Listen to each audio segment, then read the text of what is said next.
ಆತ್ಮೀಯ ಸ್ಪರ್ಧಾರ್ಥಿಗಳೇ, ಇವತ್ತಿನ ವಿಡಿಯೋದಲ್ಲಿ ಯಾವುದ್ರ ಬಗ್ಗೆ ತಿಳ್ಕೊಳಪ್ಪ ಅಂತಂದ್ರೆ ಆರೋಗ್ಯ ಮತ್ತು ಕುಟುಂಬ ಕಲ್ಯಾಣ ಇಲಾಖೆಯಿಂದ ಒಂದು ಹೊಸ ನೇಮಕಾತಿ ಬಂದಿದೆ.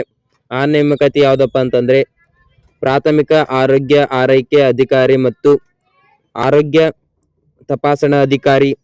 ಈ ರೀತಿಯ 2 ಹುದ್ದೆಗಳಿಗಾಗಿ ಒಂದು ಹೊಸ ನೋಟಿಫಿಕೇಶನ್ ಬಿಟ್ಟಿದ್ದಾರೆ ಆರೋಗ್ಯ ಮತ್ತು ಕುಟುಂಬ ಕಲ್ಯಾಣ ಇಲಾಖೆಯಿಂದ. ಒಟ್ಟು 1205 ಪ್ರಾಥಮಿಕ ಆರೋಗ್ಯ ಆರೈಕೆ ಅಧಿಕಾರಿ ಹುದ್ದೆಗಳಿದ್ದು ಇನ್ನೂ 300 ಹುದ್ದೆಗಳು ಆರೋಗ್ಯ ತಪಾಸಣೆ ಅಧಿಕಾರಿ 300 ಹುದ್ದೆಗಳಿವೆ.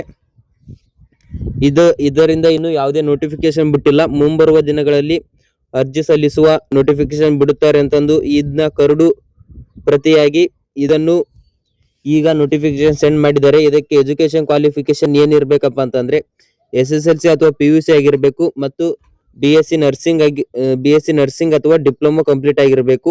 ಇದಕ್ಕೆ ಇನ್ನ ನೋಟಿಫಿಕೇಶನ್ ಬಿಟ್ಟಿಲ್ಲ. ಅದನ್ನ ನೋಟಿಫಿಕೇಶನ್ ಬಿಟ್ಟ ಮೇಲೆ ನಾವು ನಿಮ್ಗೆ ವಿಡಿಯೋ ಮಾಡಿ ಸೆಂಡ್ ಮಾಡ್ತೇವೆ. ಇನ್ನು ಯಾರೆಲ್ಲ ನಮ್ಮ ವಾಟ್ಸಪ್ ಗ್ರೂಪ್ಗೆ ಜಾಯ್ನ್ ಆಗಿಲ್ಲ, ವಾಟ್ಸಪ್ ಗ್ರೂಪ್ಗೆ ಜಾಯ್ನ್ ಆಗಿ. ಮತ್ತೆ ಇನ್ನು ಯಾರೆಲ್ಲ ನಮ್ಮ ಚಾನಲ್ ಸಬ್ಸ್ಕ್ರೈಬ್ ಮಾಡಿಲ್ಲ, ಸಬ್ಸ್ಕ್ರೈಬ್ ಮಾಡಿ ಅಂತ ಹೇಳ್ತಾ ಈ ವಿಡಿಯೋನ ಮುಗಿಸ್ತಾ ಇದ್ದೀನಿ. ಧನ್ಯವಾದಗಳು.